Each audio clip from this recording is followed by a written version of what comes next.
Fantastic. Well, we hope next year we're going to have a live event and it will be even more exciting to see everybody face to face. So may I introduce our keynote speaker and our only speaker, a very interesting company, an important topic on the news nowadays. Let's welcome Tyler, who is the head of international PMO from TikTok. And this is actually researched and well quoted. TikTok is the world's most valuable startup and fastest growing app. So welcome, Tyler. Thank you, Long-Yan. And thank you, Rhea, and the rest of the She Loves Tech team for this opportunity. I'll go ahead and start sharing my screen and jump right in. I've got a lot to cover today, and I don't want to have to speak too quickly so that everyone has to try and keep up. Let's see here.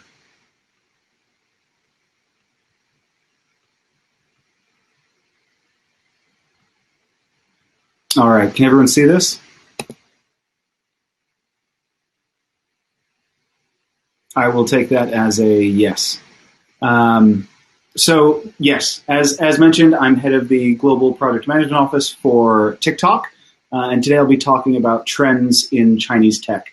And the kind of sub-theme is Latin America's role in what is effectively a war over the future of the internet.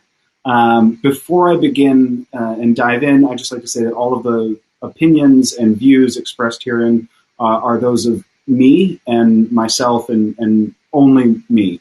They don't represent the broader views of TikTok or ByteDance or any other organization. With that said, at the end we'll have a Q&A session where hopefully I can be even more candid, and I'll be quite candid throughout this because I don't have to toe the company line. So let's jump right in. I'll give a quick overview of what I'll be discussing.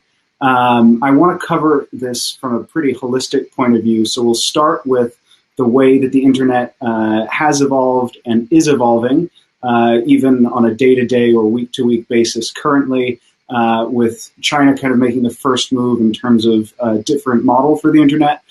India now coming out and finding a similar sort of model for themselves, or middle ground even, and then the US potentially being a third pillar of this with its new Clean Network Initiative. I'll then dive into the evolution of Chinese tech and the different models that have emerged over the years, give some examples there, kind of dive a bit deeper to explain the differences and why things look the way they do now and what they looked like in the past. And then we'll jump into Latin America's role specifically, and how its rise and the choices that it makes over the coming 2 to 5 years are going to shape the internet landscape as we know it. So the first part of this presentation is a tale of two internets. It's essentially, when the internet for the first 20 to 25 years was thought of as the World Wide Web. And it was this completely pervasive thing that could connect any individual from one country to any individual in another country. And that there were no real limits. It was just that, it was an open model as opposed to a closed model. It had basically a negative list as opposed to a positive list, which means you only banned things that were bad. So, for instance, sales of illegal drugs, child pornography, things that are unarguably negative influences on society, and then everything else was allowed. And from China's approach to even building out its network infrastructure, they were very careful to make sure that all of the waypoints where the internet entered China, they would have control over those. We then started to see a different model emerging of what I like to call a closed country circuit. And what this means is that China essentially put up a great firewall, which was also, in effect, a financial wall. China has a closed capital account, so it's very hard to move money in and out of the country. So you have this kind of isolated packet of users. This is the result. It means that 1.4 billion people aren't experiencing the internet and arguably aren't experiencing the world in the same way that the other 7.6 billion people are experiencing it. But these are very wealthy people. And so they're the target of VC funds and applications from all over the world. Facebook notoriously spent a long time trying to enter China under any terms necessary. We've seen huge user acquisition campaigns by a number of big Chinese companies. But what this really means is that there's tons of money sitting in China that is very hard to invest overseas. And there's also a ton of money sitting in Silicon Valley that's waiting to be invested in Chinese companies because they know that they're almost guaranteed to be winners, at least for those 1.4 billion people. So what you get is a superheated VC startup atmosphere for China, because there's money domestically and there's money overseas that's just pouring in. And the result of this is that there's the kind of great divide. You end up with a series of apps, and I have here the United States, but really it's globally, where these companies are competing on a global stage, and then you have the Chinese equivalents. And by and far, this was the slide that took me the absolute longest to produce of this entire presentation today. I had to go and single-handedly pick every single one of these logos and match them up. I can share the presentation after this in case anyone wants it, because I would never want someone to have to go through the hell of preparing this slide again. But you can see the general trend is that the United States, the rest of the world, there's a broader amount of competition because those companies have access to larger markets. So if they lose out in Latin America, if they lose out in the US, they can go to Latin America, or a company in Southeast Asia can be built to mirror one of the US competitors. Whereas in China, there's a tendency to let a few companies start out and then to gradually pick a national champion and then to support that one. I'm not saying which of these models is right. I mean, I have my own opinions. I'm sure all of you do as well. But it's created essentially two parallel internets. And this hasn't been well received by US authorities or authorities in a lot of other countries. And it was fine as long as that line was actually delineated, where it was Chinese apps working in China, dominating the Chinese market, and global apps dominating the global market. You only really started to see more discussion about what we like to call the equivalent treatment of companies in China versus the rest of the world, with the rise of ByteDance, with the rise of TikTok. When you started seeing TikTok gain traction in other markets, there was a point of view in the US that was saying, why should we allow, if our companies aren't allowed to compete fairly and to succeed in the Chinese market, why should they be allowed to compete and succeed in the rest of the world? And that viewpoint was small in the beginning.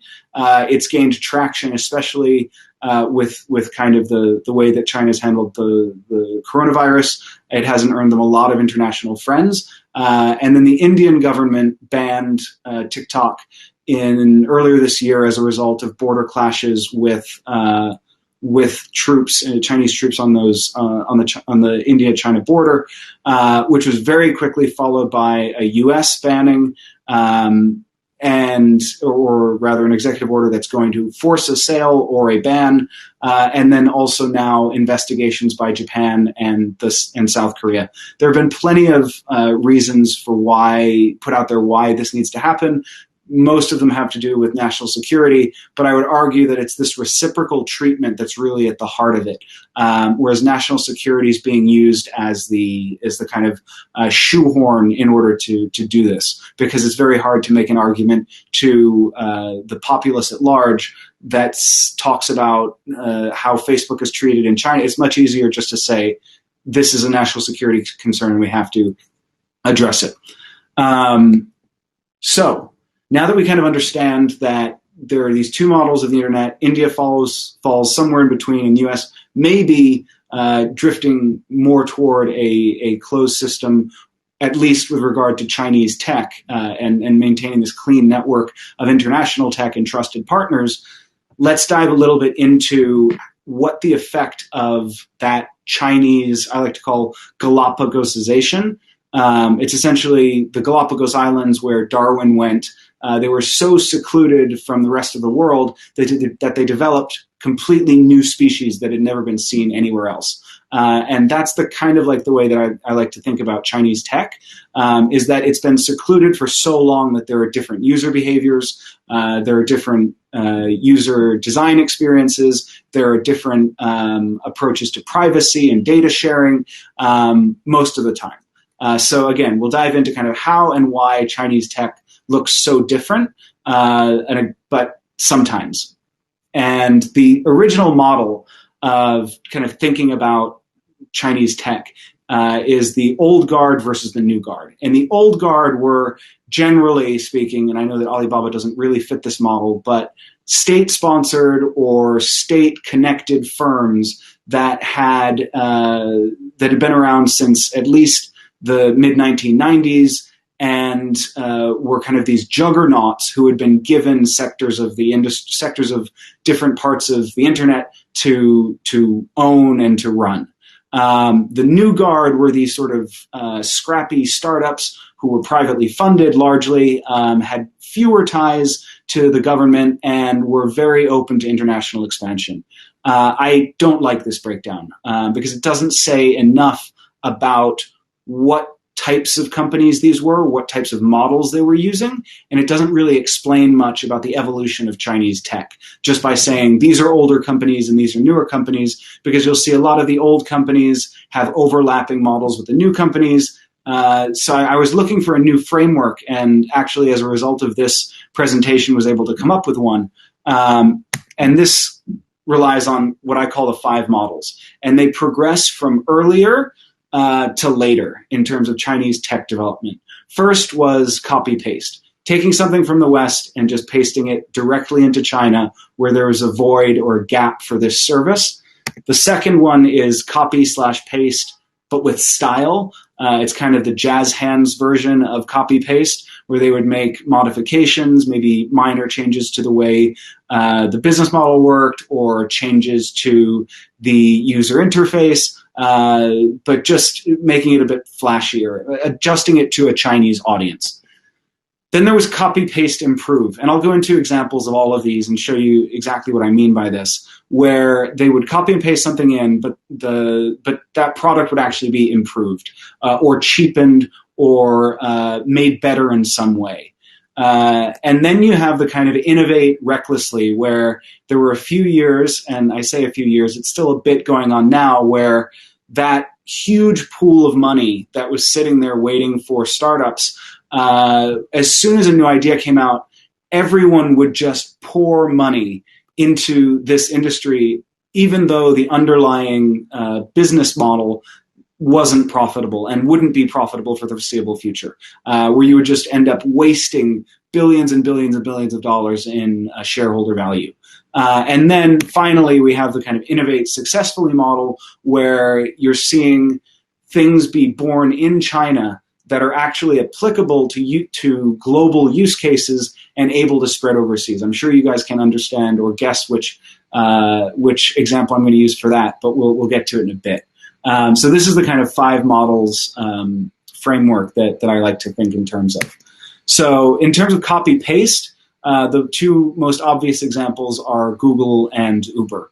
Their competitors in China, Baidu and Didi, if you just look at the screenshots, they're essentially identical. Very little has changed. With companies like this, you tend to see low levels of localization, their entire product roadmap, and low levels of innovation. Their entire product roadmap just revolves around copying features that are rolled out by their global competitor in rest of world. So Baidu hasn't evolved much over the last several years. Didi, similarly, not a lot of evolution there, and both tend to have pretty terrible customer service because they know that they are essentially government mandated monopolies. So it's like, oh, you didn't like your last ride with us? For Didi, for example, who else are you going to use? There isn't really anyone. Not anyone that can offer the scale the speed and the cost efficiency of Didi within China. Baidu, they're starting to face competition from ByteDance, but it's not quite there yet.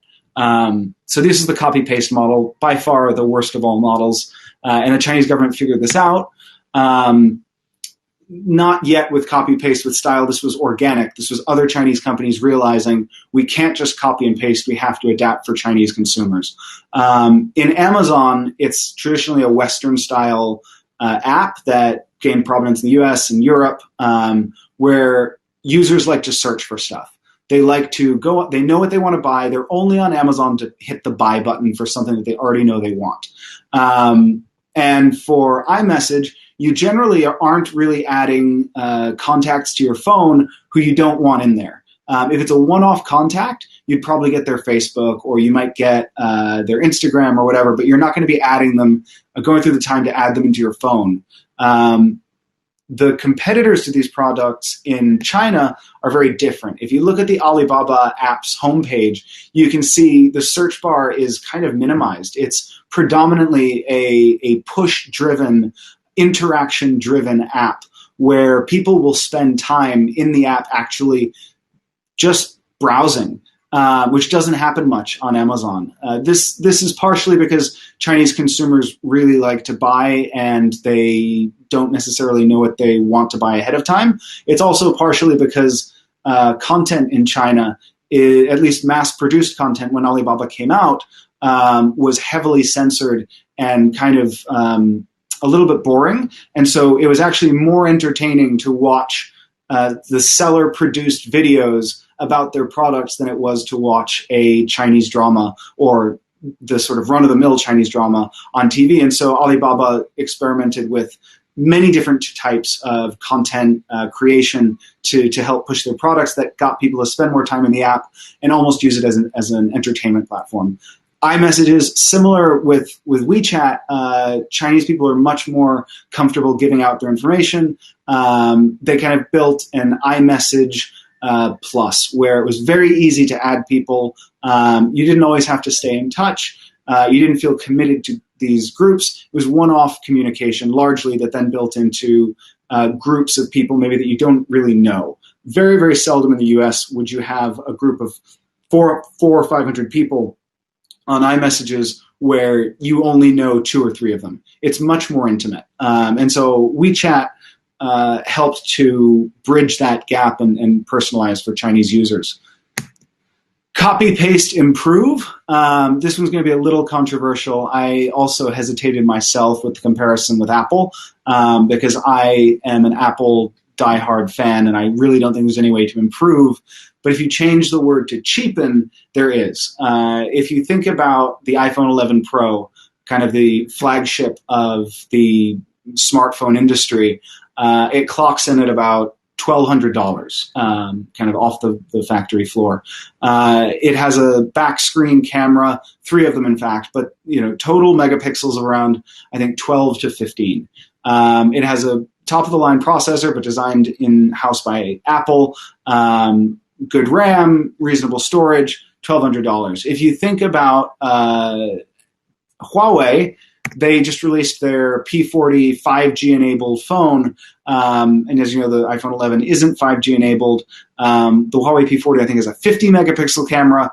I still wouldn't buy one, just, I'm American, and I like my iPhone, but it comes in at around $700. So if you're thinking about a top-of-the-line phone with top-of-the-line specifications, Huawei has essentially made a phone that can outperform in some ways the flagship phone, but for much cheaper. DJI, a drone technology company, I remember when drones started taking off in the US, there were these huge, clunky, expensive machines that you could really only afford if you were a hobbyist. And to some extent in the States, that's still the case. DJI, however, a Chinese drone manufacturer, just released this new, I think it's called a Matrix Mini. It fits in the palm of your hand. It unfolds. It can fly for a range of, I think, 30 minutes of charge. It can communicate up to 4 kilometers away. It's less than 250 grams, and it's about $400. So this is my idea of copy, paste, improve. It's minimizing, strengthening the production speed, and introducing new technologies for cheaper. And this doesn't get into any discussion of how Huawei or DJI acquired those technologies or how they made them better, because that's a sensitive topic and I know that we're being recorded. But my point is there's an understanding that copy paste with jazz hands isn't enough anymore. And so this led to the idea of China maybe being an innovation capital. And there was lots of talk of not just copying and pasting from China, but actually or not copying and pasting to China, but copying and pasting from China. And so the first real example of this was Mobike. And for any of you who have not had the pleasure of traveling to Beijing or any other major Chinese city in like 2017 or 2018, really, you will never know what it is like to have a company telling you that they're going to make your life easier by making it easier to rent a bike, but filling up the bike lanes with so many bikes that it's actually harder to ride bikes in the capital. That was, to me, the kind of height of irony. And it speaks to, and you can see here in the pictures, the graveyards of these bikes. And this was where that investor money, that kind of hot money comes in, invests a bunch, and then eventually everyone figures out that the industry isn't sustainable. Not something that happens very, very often in the West, with the exception of WeWork. But you could also argue that Masayoshi Son, the head of SoftBank, has way too much money on his hands and was making some pretty risky bets as well. But Mobike was the kind of key here. Meituan acquired them for I think $18 billion at the end of early 2018, and they contributed for over half of the company's adjusted net loss in that year, and they're going to be a drag on profitability for the company until well into 2021. Luckin Coffee, I think we all probably know a bit about this, but similar thing, they said, okay, we know Starbucks, we're going to do better Starbucks. We're going to do delivery, it's going to be an app only. We're going to offer crazy discounts to the point where every other coffee was either free or 70% off. And they got so addicted to this growth model and to make the financials look good after the Mobike and the WeWork implosions that they started fabricating sales. And now they're from a max of about $50 per share down to about 2.24. They're about to be delisted. This is the kind of innovate recklessly mindset. But then you think about the lessons that they've learned recently in terms of innovating successfully. And of course, I'm going to talk about ByteDance because I've racked my brain for another company that's achieved another Chinese company that's achieved a similar level of global innovation. The first example is in China. The second example is globally. I'm not sure how many of you have heard of Flipboard, but it was one of the early news aggregators in the West where you could kind of endlessly scroll and get new news that was of interest to you. You would pick what was interesting to you, and then it would just pick a certain amount of those contents per day and show them to you as long as you kept scrolling. You might know that in China we have Toutiao, which is a lot different. I'll show you the screenshot here. It's highly personalized, but not based on what you tell them you like. They have city local news. They have trending topics. They have recommended topics. They have following. They have video. They have a bit of social media. It's kind of like this mega super app that's been jammed together that gives you your news on a personalized basis every day. That one was only in China. There isn't much of a way for them to get involved in that overseas. My guess, again, not speaking from a company position, is that it's very, very hard to do media overseas as a Chinese company because of all of the pitfalls and the censorship that might be involved. Another example, the one that's more globally oriented, is YouTube. When you look at the YouTube experience, at least in the vertical view here, more than 2/3 of the screen is covered with stuff that's not video. why should I have to turn my phone sideways, unlock the screen, only to engage with a video that's a few minutes long? If you look at the TikTok video, the TikTok experience, or even the Douyin experience in this case, it's full screen, it's immersive, it's colorful, it's minimalistic in its design, and it can really suck you in. And that's why it's designed for the mobile use case. YouTube is a desktop product that was moved over to desktop, or moved over to mobile. TikTok is a mobile native content application, which is why it feels so much better when you use it on mobile. So now that we've kind of caught up on the distinct models and the different types of Chinese tech, we'll talk about Latin America's role and the choices that it has ahead of it.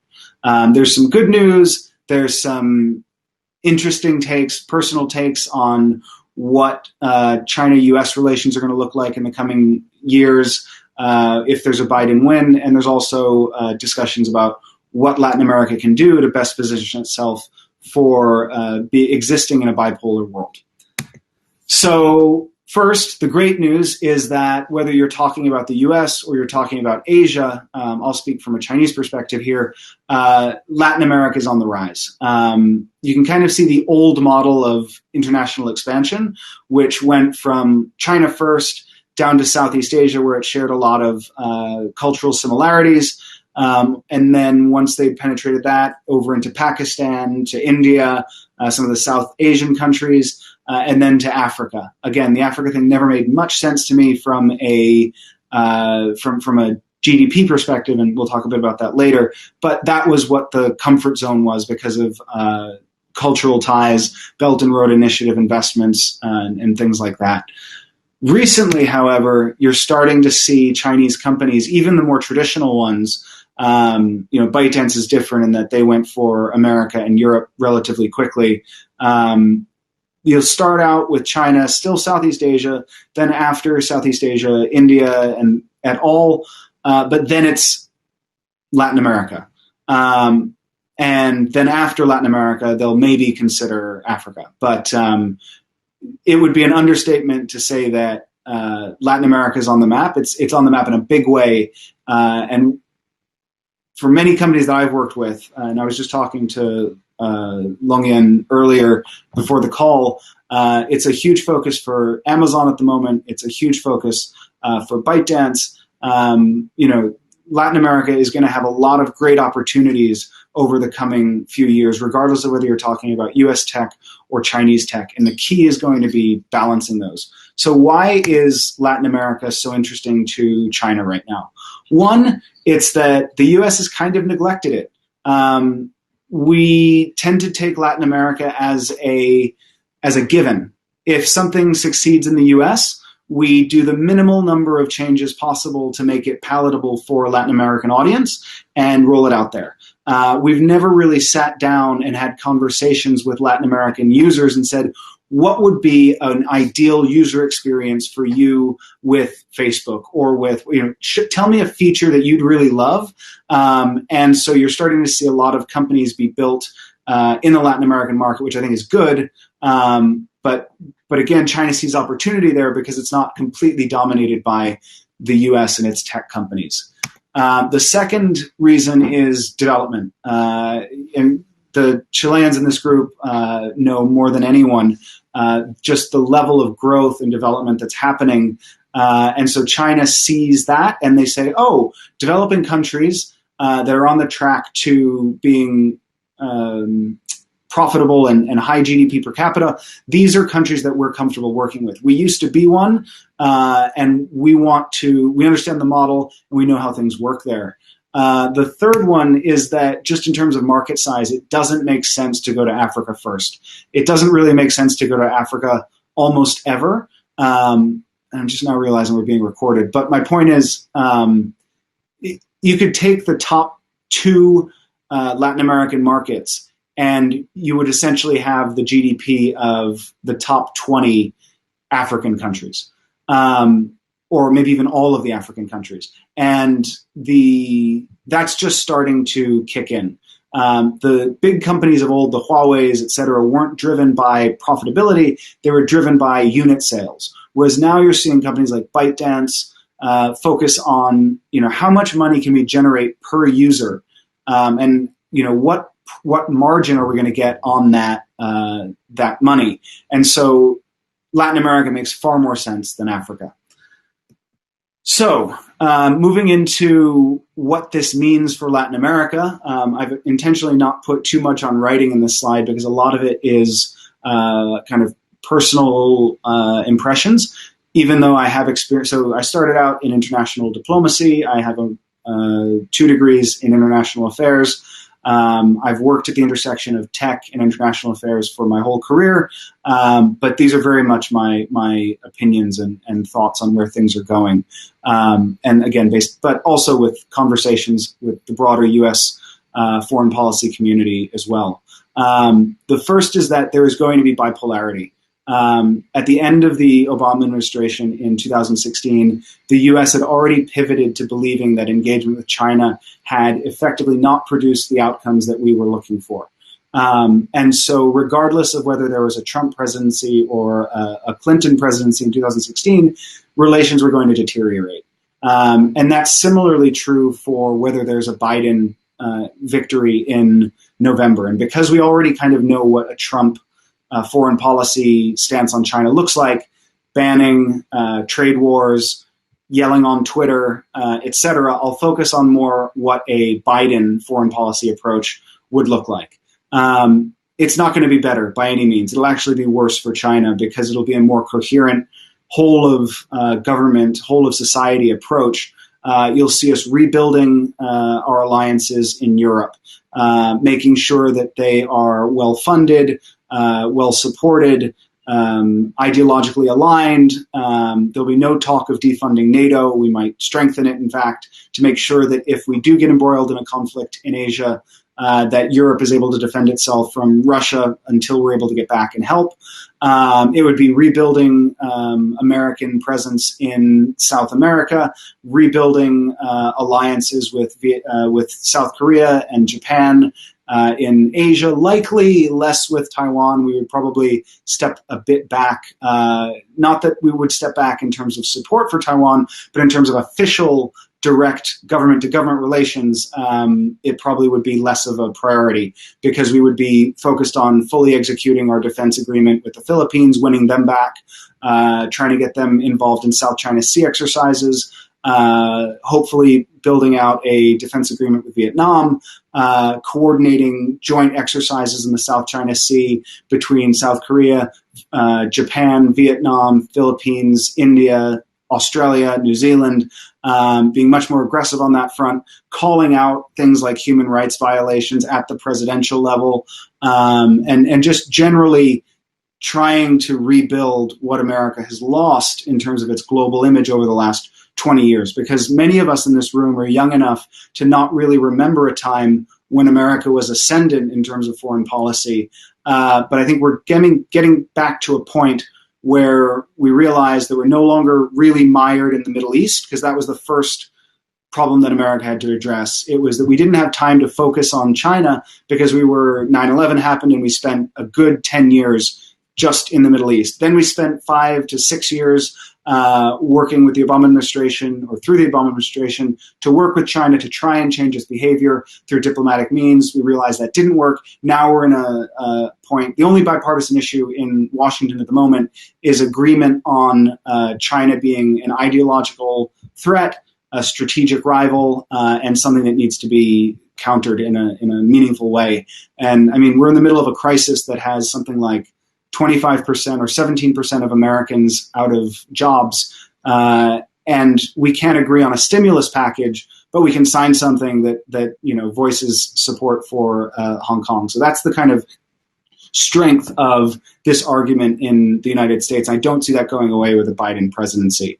So how does Latin America balance itself in a world where this is the new reality? Strategic rivalry between the U.S. and China. Chile, in fact, is in a great position. They've done a wonderful job in the absence of U.S. attention of building out relations with Beijing.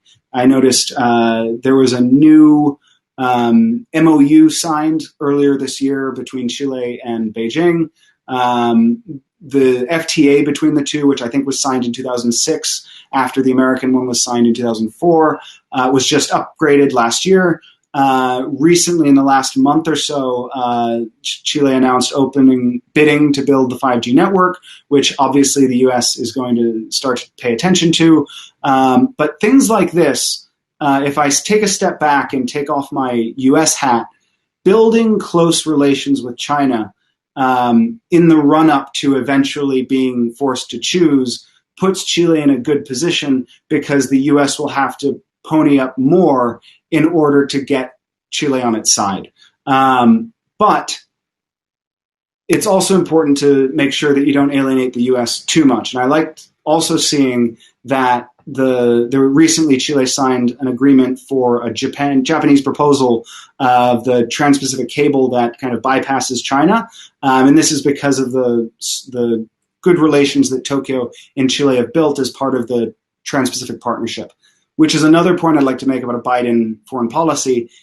If he comes back, it's very, very possible that the Trans-Pacific Partnership will come back into play and will be signed, which would put Chile and the U.S. in a closer relationship, I think, than they would have with a regional or a bilateral agreement with China. So up until now, Chile has been doing an amazing job of playing kind of both sides and making sure that they don't pick one outright.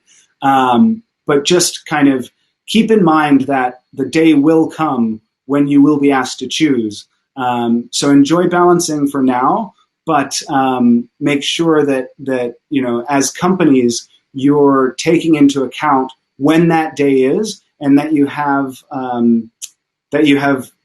backup plans in place for whether it's China that's picked or whether it's the United States that's picked, based on where your business is and where your customers are, and the potential impact to your businesses. With that being said, I'm sure I'm over time, but I'd love to open it up to Q&A.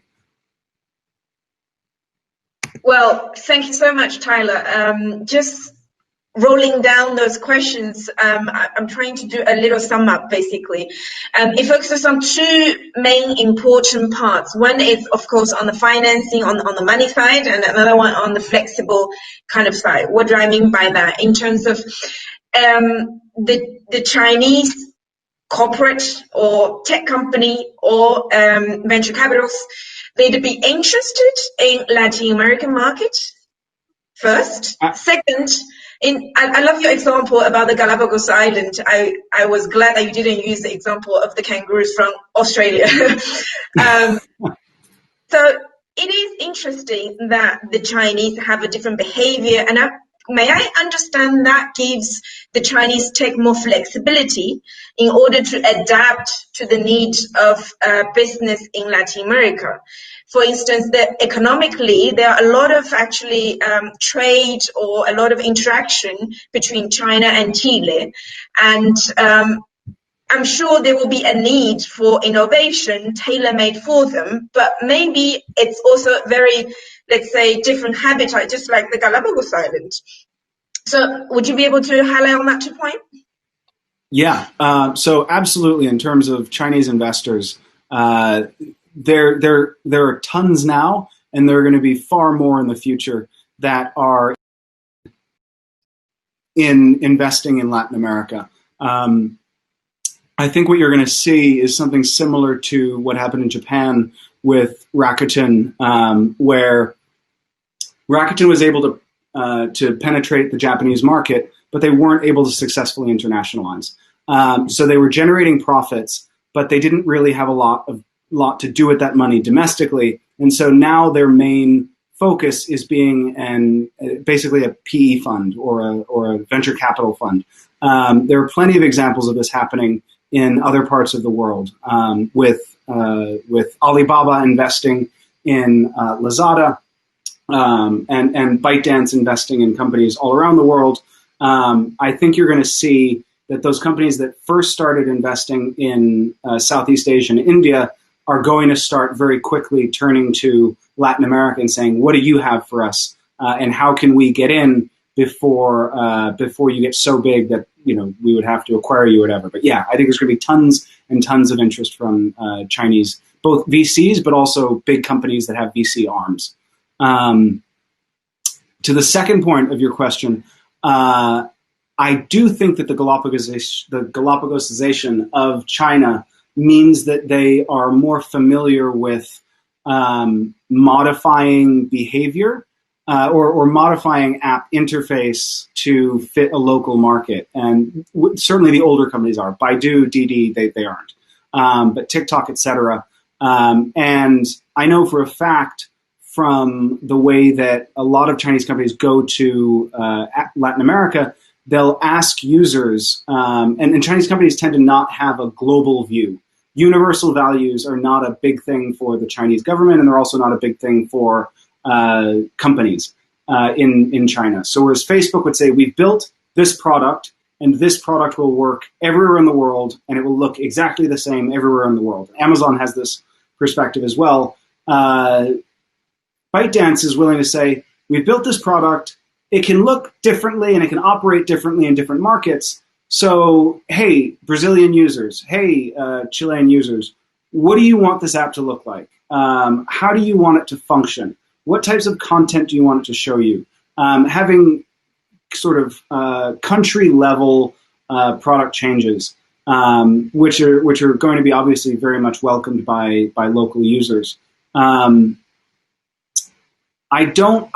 It's very, very hard to say whether that model of being changed is a pro or a con, but it certainly does allow for instance, ByteDance, they built a product called Hello specifically for India.